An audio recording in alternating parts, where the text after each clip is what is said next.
Welcome to Proformance Unlimited.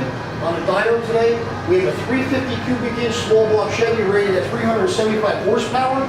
That's a package that includes the HEI distributor, Edelbrock carburetor, the Performer RPM manifold sitting on the Edelbrock E Street or other Performance aluminum cylinder heads. Of course, it's a roller cam one-piece rear-made steel block that we use. We will not use a two-piece block unless we absolutely have to.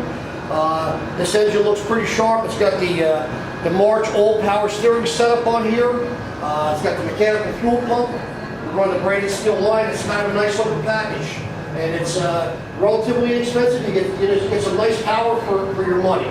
So if you're interested in an engine combination like this, or any one of our many combinations, please visit our website at proformanceunlimited.com or give us a call at 800-267-3940. Thank you.